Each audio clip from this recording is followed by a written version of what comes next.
Genghis Khan, known to some as the conqueror of the world and others as the wrath of God on earth, rose from humble beginnings to become one of the most feared figures in history. His name echoed across nations, striking terror into the hearts of enemies. With ruthless military tactics and a vision for conquest, he carved out the largest empire the world had ever seen, stretching across vast lands in the Middle Ages. Under his rule, entire cities fell, and millions perished, leaving behind a legacy of unmatched power and brutal destruction. Yet, his empire forever changed the course of history, shaping the world in ways still felt today.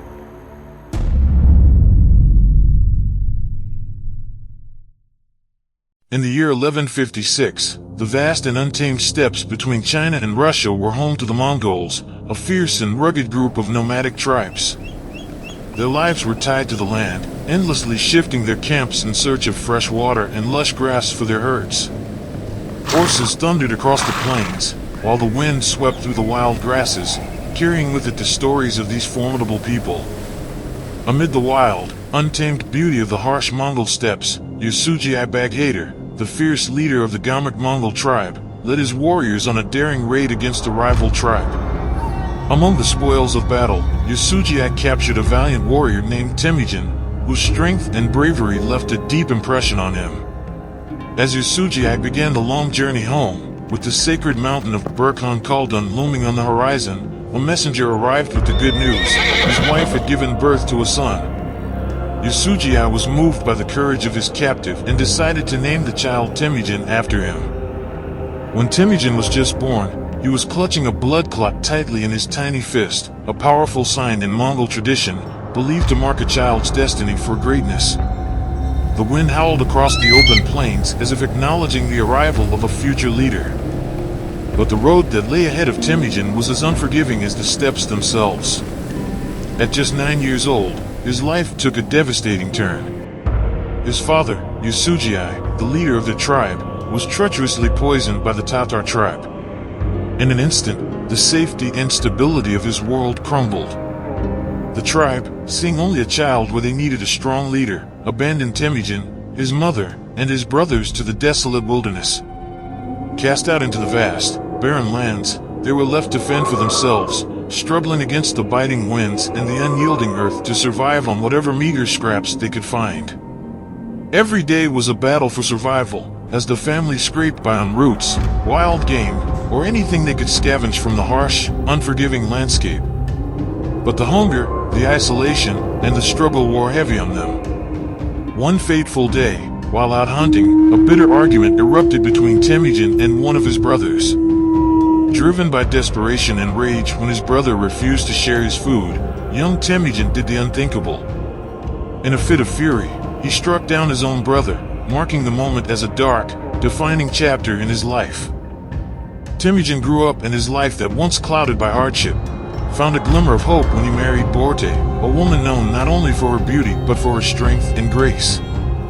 The union brought a brief moment of joy, like a rare bloom in the barren Mongolian steppes. But the happiness did not last. Soon after their wedding, Borte was ruthlessly taken by a warrior from the Merkit tribe, shattering Temüjin's newfound peace. The winds of the steppe howled with his despair as he stood powerless, his bride stolen from his side. Determined to bring her back, Temüjin turned to Togrul Khan, the powerful leader of the Khwarazm tribe, who had once shared a blood bond with Temüjin's father. Togrul Khan, bound by loyalty and honor, agreed to help. Together, they gathered their forces and set off on a dangerous mission across the vast, unforgiving landscape, where every shadow seemed to whisper of lurking danger. The rescue was swift and bold, and with unyielding resolve, Temüjin reclaimed Borte, restoring hope to his heart.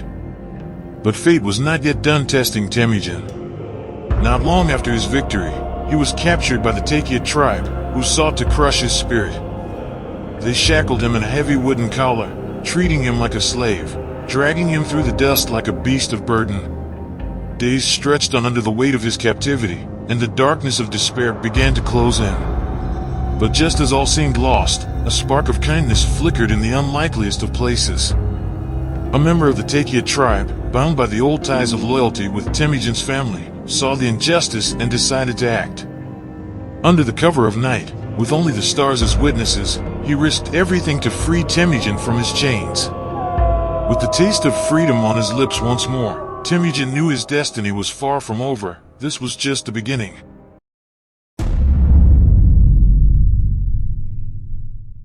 With a fire in his heart and a newfound resolve, Temüjin's true journey began. Gathering his loyal and trusted allies, including his lifelong friend Jamuka, he set his sights on a seemingly impossible goal, uniting the scattered and warring Mongolian tribes.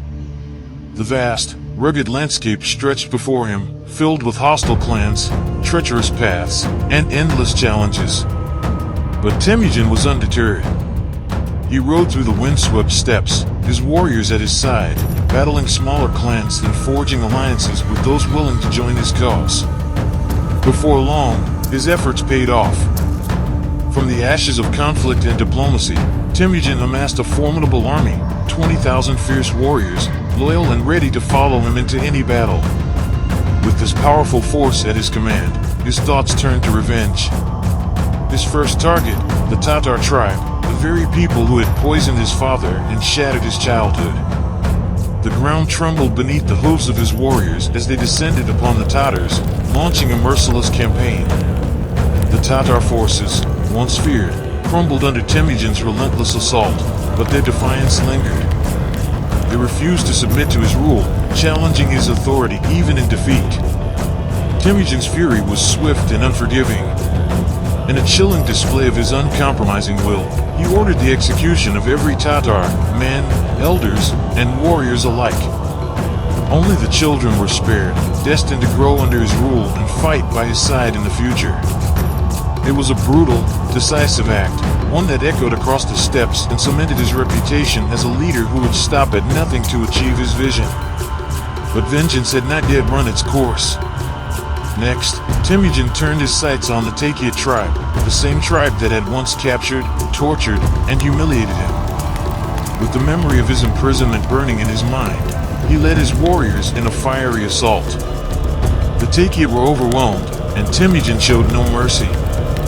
Their camp was set ablaze, and the tribe was reduced to ashes, leaving no trace of their betrayal behind. Through sheer strength, unbreakable will, and strategic brilliance, Temüjin reclaimed his father's tribe, restoring its former glory.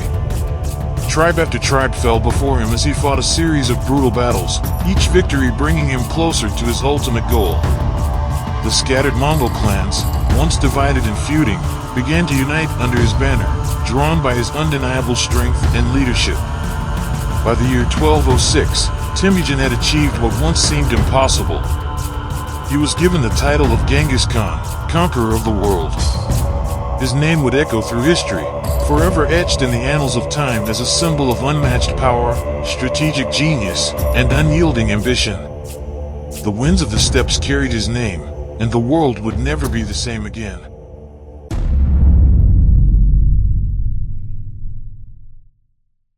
Genghis Khan had long understood the true threat behind the endless conflicts among the Mongol tribes. For years, the Chinese had quietly sown seeds of discord, pitting the Mongols against one another to keep them divided. But now, with the Mongol tribes united under his rule, Genghis Khan set his sights on a much larger prize, China itself. At that time, the mighty empire was fractured into three powerful kingdoms, the Western Xia, Jin, and Tibet. Conquering these formidable realms would be no easy task. The challenge was unlike anything Genghis Khan had ever faced. The open plains of Mongolia, where his warriors rode free and swift, were a far cry from the fortified cities of China, where massive stone walls loomed over the land, guarded by armies that dwarfed his own. The Mongol forces, though fierce and relentless, numbered less than 250,000, an insignificant fraction compared to the countless soldiers that defended China's cities. For the first time, Genghis Khan's warriors were up against not only superior numbers but also towering walls and sophisticated defenses they had never encountered. But it was in the face of this daunting challenge that Genghis Khan's brilliance truly shone.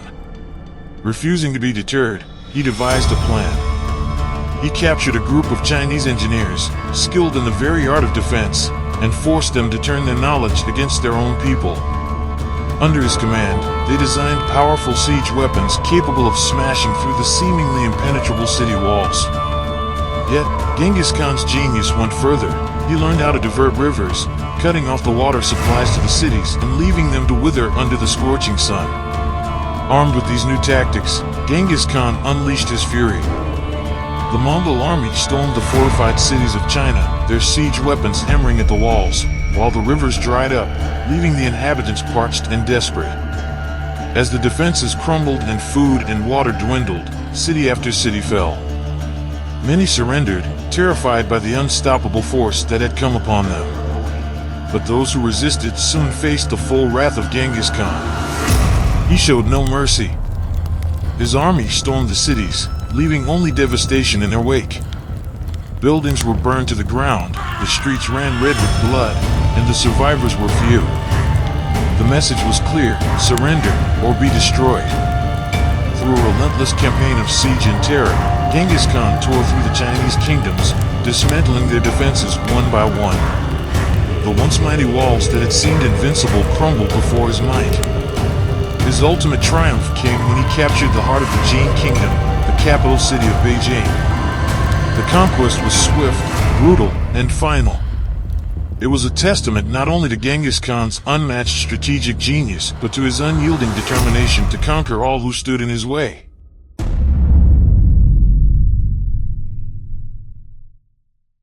After years of fierce and relentless warfare in China, Genghis Khan finally returned to the vast steppes of Mongolia to rest and rebuild his strength. But even in times of peace, his mind was never still. He now sought to expand his empire's wealth through trade, setting his sights on the Khwarazmian Empire, a sprawling domain that stretched across what is now Iran, Afghanistan, and Uzbekistan. To establish this new trade route, Genghis Khan sent a caravan of 500 merchants, their wagons brimming with gold, silver, and fine fabrics, to the prosperous city of Otrar. As the caravan neared the grand Islamic metropolis, they marveled at the sight before them, a majestic city of gleaming sandstone, crowned by a looming citadel that stood as a beacon of wealth and power.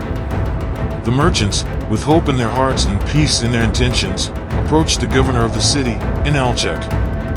They revealed the treasures they carried, gifts from their mighty leader, Genghis Khan, meant to pave the way for peaceful trade between the Mongols and the Khwarazmian Empire. But greed, suspicion, or perhaps both clouded Inalchuk's judgment. Instead of welcoming the merchants, he seized the opportunity to enrich himself. The entire caravan was executed, their lives snuffed out in cold blood, and the precious cargo was taken for Inalchuk's own gain. He could not have known that his betrayal would spark a cataclysm that would forever change the course of history. When word of the massacre reached Genghis Khan, it was like a spark igniting a wildfire. Furious at the treachery, but still seeking peace, he sent 3 emissaries, 2 Mongols and 1 Muslim, to the Khwarazmian Shah, Ala ad-Din Muhammad. Genghis Khan demanded justice, asking for Inalchuk to be handed over for punishment and for the stolen goods to be returned. In exchange, he promised peace and the continuation of trade between the two empires. It was a simple request, a chance to avoid bloodshed. But the Shah, arrogant and unafraid of the Mongols, made a fatal mistake. He refused to comply and instead chose defiance. He ordered the arrest of the 3 emissaries, a direct insult to Genghis Khan's authority. The Muslim envoy was brutally beheaded, and the other 2 Mongols were forced to return to their Khan, carrying the severed head of their companion mounted atop a spear as a grim message of the Shah's defiance. When Genghis Khan received the Shah's message, his fury knew no bounds. The insult of his emissary's murder and the Shah's defiance shattered his resolve to avoid further war. By 1219, the time for peace had passed. Genghis Khan summoned his vast Mongol army and set his sights on the Khwarazmian State. Dividing his forces into 3 powerful divisions, he planned a multi-front assault, one army to strike from the north, another from the south, while he himself led the main force straight toward Otrar, the very city where his merchants had been butchered by Inalchuk. The attack on Otrar was swift and merciless. The Mongol forces descended like a storm, tearing through the city's defenses. Genghis Khan captured Inalchuk, the treacherous governor, and in a display of brutal vengeance, had molten silver poured into his eyes and ears, a punishment as horrific as it was symbolic. With Otra reduced to ruin, the Mongols pressed onward, their hunger for conquest insatiable. Next, they set their sights on the grand city of Bukhara. As Genghis Khan's forces approached, fear gripped the city. After just a few days of siege, thousands of soldiers emerged from Bukhara's gates in a desperate attempt to repel the Mongols, but they were no match for the fearsome invaders. The Mongols slaughtered them without hesitation and stormed the city. Standing before the terrified people of Bukhara, Genghis Khan's voice boomed with divine authority. "I am the punishment of God. If you had not committed great sins, God would not have sent a punishment like me upon you." His words echoed through the streets as the Mongols razed the city, leaving nothing but ash in their wake. With Bukhara crushed, the Mongols advanced on Samarkand, using prisoners from their previous conquests as human shields. The defenders fought valiantly, but the Mongol onslaught was unstoppable. Genghis Khan's forces decimated the Khwarazmian reinforcements sent to save the city. Meanwhile, Genghis learned that the Shah himself had slipped through the Mongol lines, vanishing into the wilderness. Enraged, he dispatched one of his finest generals, Jib, with thousands of troops to track down the fleeing Shah. The Shah, desperate and cornered, fled to the Caspian Sea, where he met his end by the Mongols. Samarkand's defenders, broken and desperate, begged for mercy, claiming they had never intended to resist the Mongols. Genghis Khan promised them safety in exchange for their surrender. But once they laid down their weapons, his ruthlessness showed no mercy. The moment they were defenseless, the Mongols slaughtered them all. The Mongols continued their relentless march, toppling Khwarazmian city after city, but they did not kill indiscriminately. Skilled engineers, craftsmen, and artisans were spared, taken back to Mongolia where their talents could be used to strengthen the Mongol Empire. For everyone else, there was only death. When the Mongols finally reached Reshaped, tragedy struck Genghis Khan's family. His beloved son-in-law was killed in the fighting. Genghis Khan's daughter, grief-stricken and filled with fury, demanded retribution. In response, the city was not only conquered, it was utterly obliterated. The heads of the fallen were gathered and stacked into towering mountains, a grim monument to Mongol vengeance. The war with the Khwarazmian Empire dragged on for years. In 1231, Genghis Khan's grandson, Hulagu Khan, delivered the final blow. The remnants of the Khwarazmian State were wiped from the map, and their reign was brought to a decisive and bloody end. The Mongol Empire, ever expanding, now stood unchallenged in its path of destruction.